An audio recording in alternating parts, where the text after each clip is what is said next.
So then who are you? Memories. What's going on here? Hello everyone and welcome to Sepia Tears. As you can see, the girl just to our left is actually crying, although I'm not exactly sure why. So as usual, when I play visual novels, I go in completely blind, but what I read about in kind of the description is that this involves time travel? I could possibly be wrong, but we'll see. So anyways, let's get started, see what happens, and hopefully it's a good one. You've heard of the mayfly, right? It's one of those odd winter days when the snow is falling, but it isn't cold.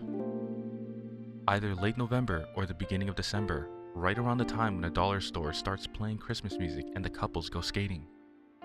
One of those odd winter evenings, the same old 3 p.m. through the lens of the classroom window. I would describe the muted texture of the light through the glass, but it's become all too familiar. It'd be like raving about the miracle of flowers blooming in spring. The novelty's gone. Chairs screech against tiled floors and students chatter all around, but the sounds fall on me, weightless.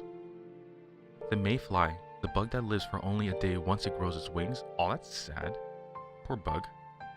Yes, it's a great metaphor, you must have seen it before.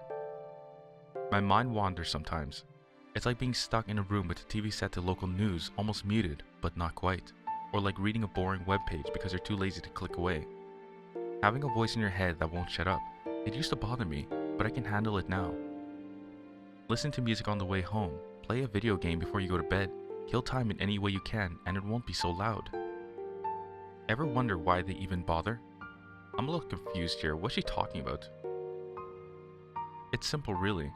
You pick up your books, stand up, put on your gloves as you walk through the early winter chill. Get home, make a snack, relax, and let the process repeat itself. Life is the easiest thing in the world when you think about it. But sometimes memories resurface, the horrible red brown that encroaches on my vision, creeping from a box locked safely away. Well then, I'd like to say I'm going to start off saying, I'm confused. Oh, it's cold. I had a nose before, but it looks like it's snowing. Was I out for that long? I was walking home from school a moment ago, I'm sure. Or is this a dream? That would make sense, but then why am I wearing my school uniform and why is my wallet in my pocket? Well, it doesn't prove anything, but might as well roll with it. Oh, was it shaking? It's seriously pitch black here. I can make out the snowflakes just fine, but nothing seems to be lighting them. I'd better start moving before I freeze to death. Ah! That light, it's... What light? Hey, what's this? Oh, is that her? You've come. Oh, that's not her. Okay. You! Thank you for coming to see me. It's lonely here, you know. Lonely? Yeah, I can't deny that. It's a peaceful prison trapped in the darkness under this soft snowfall, but it's a prison. What's the matter? Aren't you glad to see me? She looks familiar, I'm sure of it. The memory teases me like a vivid lucid dream, but I can't grab hold of it. It's been such a long time, I thought you would have been ecstatic. Ah. I open my mouth, but the words are lost. The more I search for the memory, the more her eyes bewitch me. As snowflakes land on the girl's hair, I force the first words out of my mouth. Who are you? Do you really not remember me? What a shame, we have so much to catch up on. Her smile is confident, mysterious, somewhere between angelic and doll-like. There's nothing to worry about. After all, we have all the time in the world. So then who are you? She looks at me in the eye and my heart stops. I'm the person you wish you never met. Really? Okay, well, does that mean she's a villain? She embraces me and my senses freeze until a color strikes my eye against the monochrome backdrop. Hanging in the stillness, a red ribbon drifts from the side of her hair. And on the inside of that ribbon, something is written. But just as fantastic as that is the fact that the words are scrambled, blurred, even though my eyes are only inches from it. That ribbon, don't you remember? It was yours. Her voice fades away. I glance at the ribbon again, but before I can move closer, my stomach flips upside down. Wah! The girl's warmth fades from my arms. Ah! Is she disappearing? This whole world is. A knife pierces my heart as I realize something. It's not this world that's disappearing. It's me. What? Is this... What? Is this time travel? Because I know there's time travel in here. Well, actually, I don't know. It's just what I suspect from what I read in the description. Everything's still white. Must I click something? Oh, I do click something. We would have been here all day if I didn't click. Alright, so I guess this is day 1 reunion. Okay, so it looks like this is how we're going to do format. Each video I release will be day by day, so look forward to that. And let's begin. Again. I do like the ribbons though. Very nice. I like those kind of ribbons. Oni-chan? Oni-chan, are you up? That sounds familiar. Mark, we're going to be late. Mark? Wait. Wait, I thought we were the girl. We're not the girl? Are you even listening to me? Wait a minute. Oh, we're a boy. Fascinating. I thought we were going to be the girl on the title screen. Interesting. Okay. Surprise number 1. I'm a boy. In virtual world, as well as real life. Are you even listening to me? Yeah, I heard you. Jeez, it wouldn't kill you to be a little more gentle. Gentle? Gentle, but I'm your cute little sister. I'm automatically gentle. Ah! Nice one. That's like saying I'm automatically dependable because I'm your older brother. Wait. See? If you're not the dependable sibling you're supposed to be, that gives me the legal right to find new and exciting ways to tease you. And who was it that wrote this law? More importantly, I have a history test this morning, so I'll leave you behind if I have to. Pouting, my diligently evil little sister runs down the stairs. Can't you find a more normal form of torture?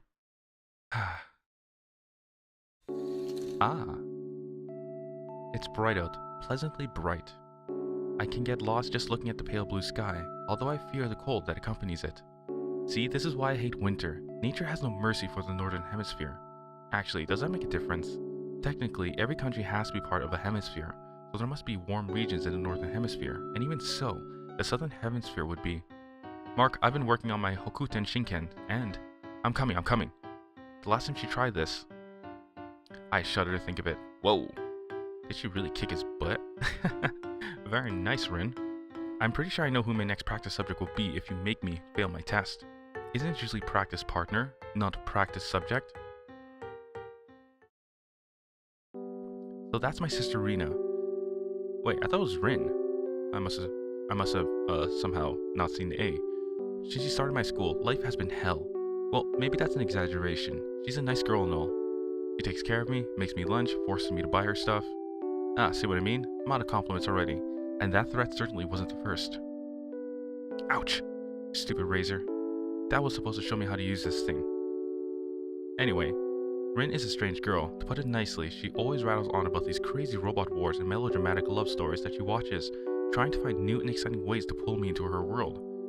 I haven't figured out why she calls me Oni-chan yet though. Oh, okay, so his little sister is all about the anime. Oh god, did I just say the anime? Jeez, I feel old.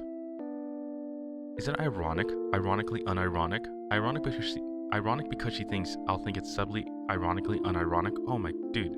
Please no tongue twisters yet. We just started. I can only conclude that it's part of some devious scheme that I have yet to catch wind of. The tip of the iceberg, so to speak, if the iceberg were a blood-related little sister. But as much as I like to criticize her, I can't complain. She does better than me at school. Alright, I'm almost done. But as much as I like to criticize her, I can't complain. Wait, I read the part. Oh, and she also does a better job of cooking and budgeting than me. And she never sleeps in, and the only time she's late for class is when I hold her back. Now, do you see why life with her is hell? Good morning. Did you sleep well? I slept perfectly fine until I was awoken by a certain someone. How could you say that? You should be thankful to have a cute girl like me wake you up every morning. You're not supposed to call yourself cute. Is that because we're blood related and you're a That's not why. I mean, it's a little vain, don't you think? And it's not very cute. True. But what if I'm only doing it to unnerve you? Good point. Well, I do have to thank you for keeping me on my toes all the time. You're like my mother, is what I want to say, but I imagine her twitching smile and my life flashes before my eyes. So, Rin, you have a test this morning? Oh, okay, so it is Rin. Yep, I did a quick review with my friends yesterday, so you don't need to worry about it. I wasn't worried. Aw, is that your way of hiding your affection? Was that even remotely implied? I'm sure you'll pass your test, I just want to make sure you don't forget anything and end up failing for some stupid reason. Like that time I accidentally brought my Game Boy instead of my calculator? Ooh, Game Boy reference. I like it. Yes, like that time. I was only 12. It was an innocent mistake. Only 12. Regardless, you get what I'm saying. Just don't screw up. I know, I won't. But aren't your exams coming up as well? Uh-oh. I was going to go over to Luca's house and study over the weekend, or something like that. Even for you, that's not a very convincing lie. Psychic. I did make that up on the spot. It wouldn't kill you to have a bit of faith in me. If I said I'll study, I'll study. Really? You'll spend your whole Saturday afternoon doing math problems and rereading your social science notes? I'm tempted to say what notes, but that really isn't the problem here. Well, would you look at the time? Don't change the subject. We're already late. Well then we'll have to continue at lunch, right, Oni-chan? That smile is so much more endearing before you get to know her. Made it. I leap past the front door as the clock strikes 8, inhaling a lungful of December air. Not bad, Mark. Not bad at all. What's not bad?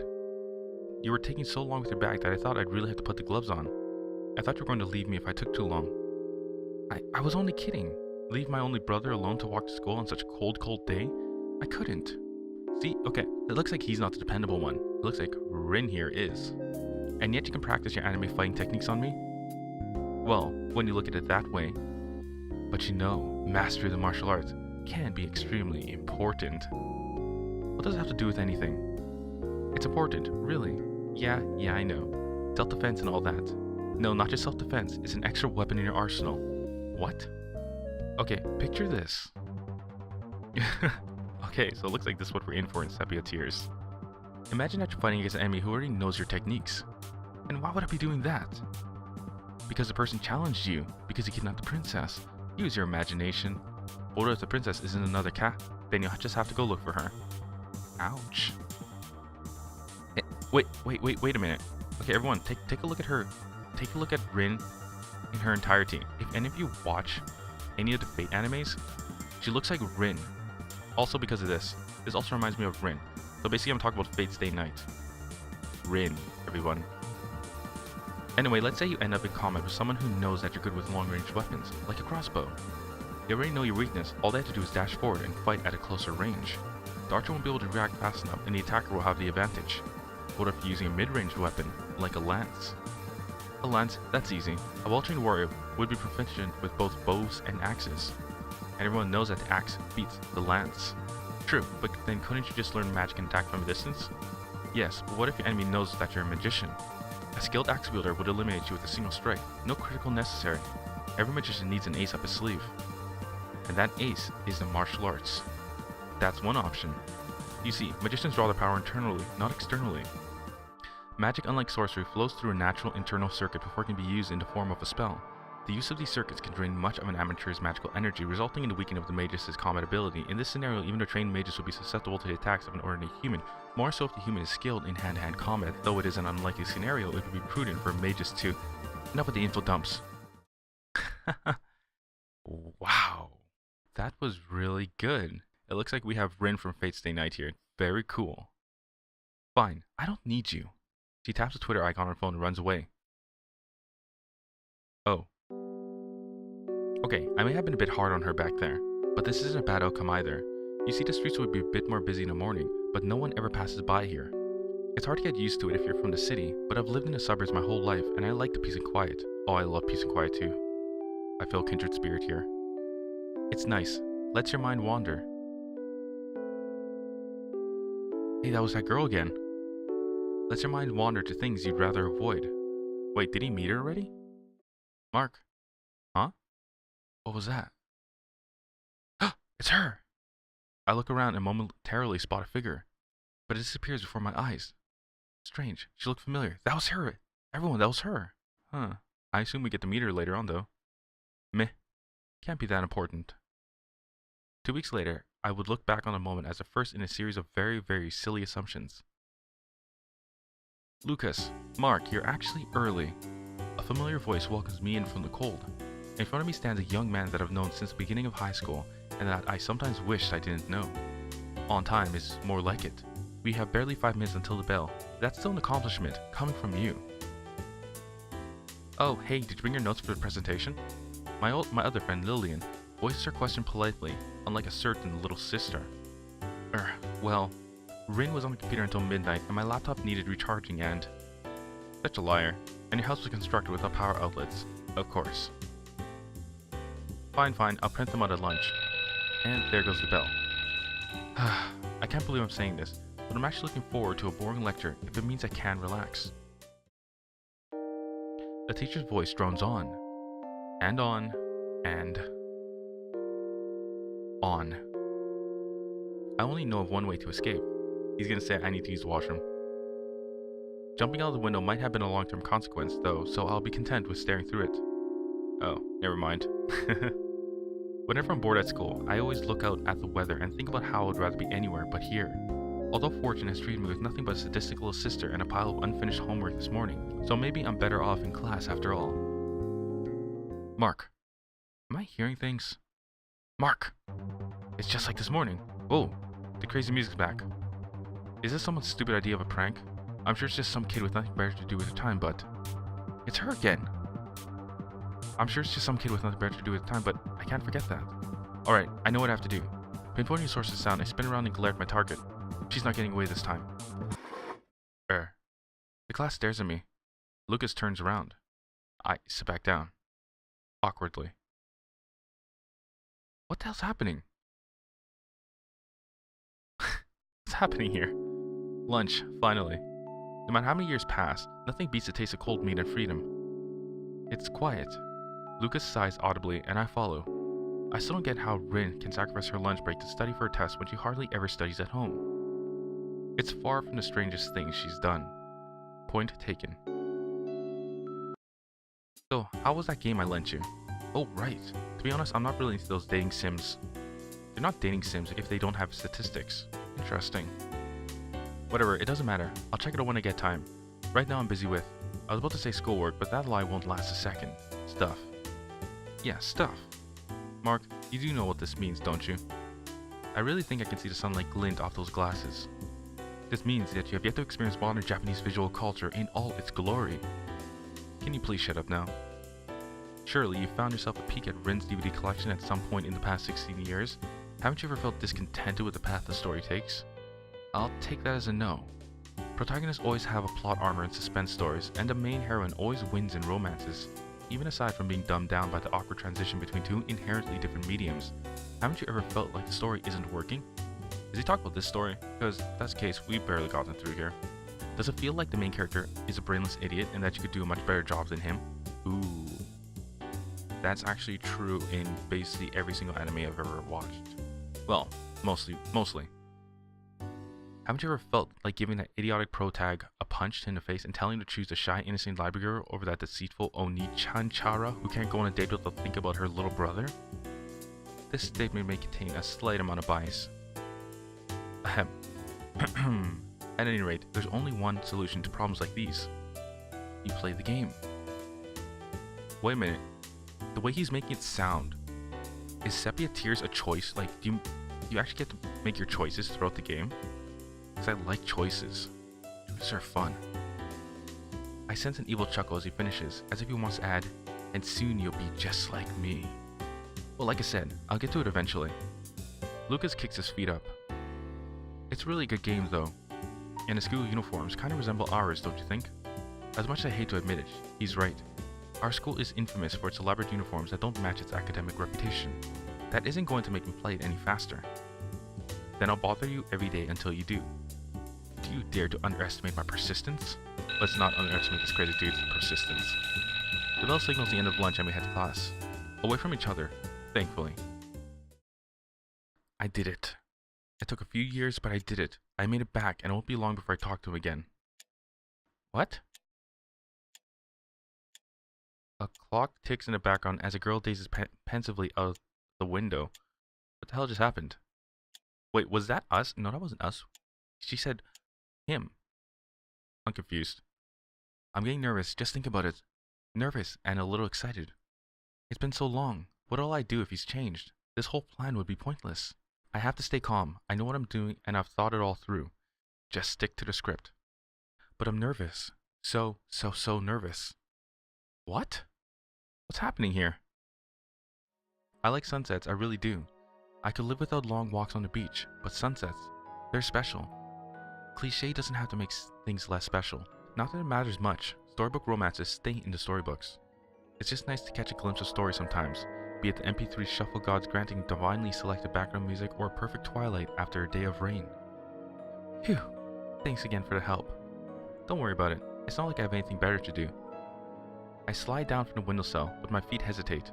Something about the red tint of the classroom and Lillian's smile is discomforting. Discomforting and uncannily familiar. Does the school library always get this much work? I can see why you ask for a hand. No, the library usually maintains itself with the help of the teachers. We just have some extra things to take care of before the end of the term. Paperwork mostly. Sounds tough. All work and no pay. I think you mean no play. Wait, you're getting paid? No, but... Well, there you go. You win this one. Anyway, as I was trying to say, I don't mind extra work. We help out because we want to, right? Though it's nice to have an extra pair of hands from time to time. Right. Besides, you always end up owing me favors. This is just one of them. Anyways, shall we head home? Yeah, let's go. I grab my bag and rush to hold the door. It can be nice to stay back after school, can't it? On the occasion, the weather is nice today. I try to find something other than the weather to comment on, but it's always cold in the winter, but it feels good when you're inside. It's like looking at a snow globe. Does that make sense? Now that you mention it, I don't think it does. It made sense in my head. Don't worry about it, I know what you mean. Do you? I think. What? It couldn't have been that important, right? I suppose. Lillian smiles wryly about something and walks up ahead, frizzy hair lit by the sun. We walked alone for the next few minutes and I tried to nonchalantly wave goodbye. I can't shake the feeling that something was off about her today. Maybe I'm imagining things thanks to that voice in my head, but she almost seemed as tense as me. I'd better head back before Rin starts worrying. I try to walk home, but... Mark! What the heck is that? Okay, that's it. The world just isn't normal today. Mark! I'm getting to the bottom of this. I'll walk for 3 seconds and pretend not to notice, before spinning around. That's her! The girl with the ribbon! Who is she? It's a girl. She stands out, long purple hair and a red ribbon, swaying in the breeze. She reappears in an alleyway to my left and I see her lips move. Follow me. The minute I step toward her, she points to the right. It's the road that leads back to my school. I look back at her, or at least I would have, had she not already disappeared. Okay, so if this concerns time travel, it means she can't physically stay in this point in time and space. But if it's not, is she a ghost? That arrogant. Alright, now she's really done it. I'll run through this town all night if I have to. You're messing with the wrong guy. Dude, you're overreacting here. Before I realize it, the sky darkens and clouds drift in.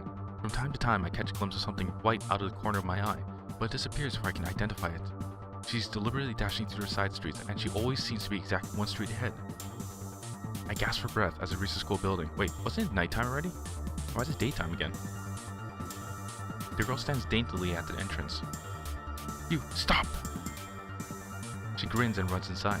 She has a graceful quality about her. I say run, but it's more like she's gliding. Of course, that's not going to stop me. I catch a glimpse of her feet at the bottom of the staircase. To the left of the hall. You're running out of spaces to run. Stairs again? No wait, these are stairs to the roof. Why is the door unlocked in the first place? No matter, it's over now. The sky turned black before I realized it, and snow drifts cautiously down. The last piece of the puzzle falls into place. The purple-haired girl, the snow, the black sky. I saw it all in my dream.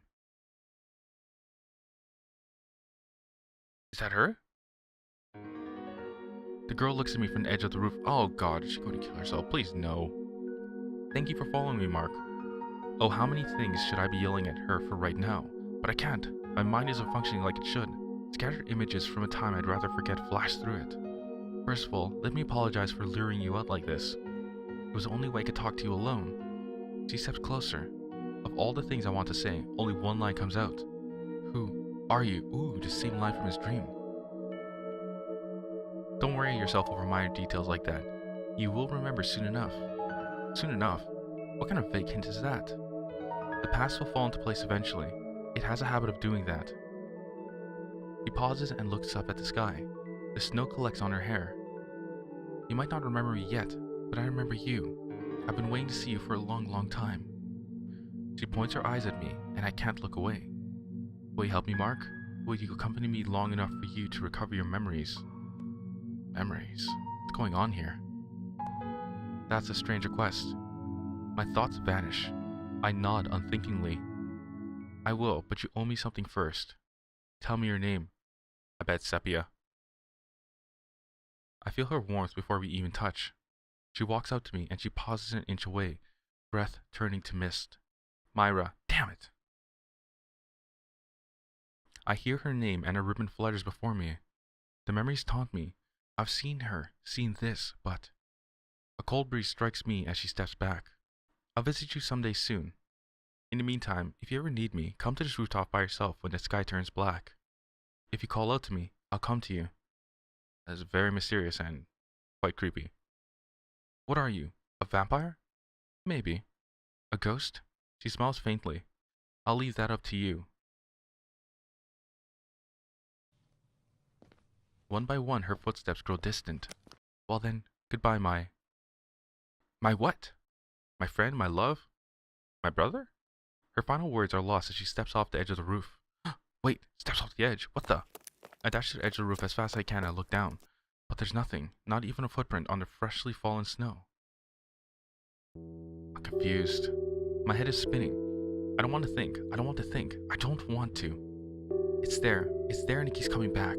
I see her and... What was it she called herself? The person I wish I never met? Is she here to haunt me? But then why do I feel so... The girl in the sunset watches me. Like a figure in a faded photograph, she watches me. Like a portrait, like yourself in a house of mirrors, watching, always watching. She just won't blink. And all the while the snow continues to fall. Myra's figure dances through my mind, trapping me somewhere between curiosity and awe. It's the beginning of winter. As the snow dusts the city streets, I can't help imagining that her footprints will turn up very, very soon. Are we done day one? Ooh, we are done day one. Alright everyone, looks like this is where we're going to end off for today. So, to recap, I am confused. That's the easiest way for me to put it. I am actually confused. I don't know if she's ghost, I don't know if she's time traveling and she can't stay in this time and space, or what. As for the vampire comment that he made, I really doubt it. I mean, she didn't even glitter. So, yeah. I guess we'll find out what happens in day 2. Seems like an interesting novel so far. So anyways everyone, if you're enjoying this, why don't you go ahead and click that subscribe button and don't forget to click that notification bell. And if you're really enjoying yourself and you want to support the channel, go ahead and check out the links in the description to do just that. And of course, I'll see you all in day 2, Winter Strolls. Thank you very much for watching.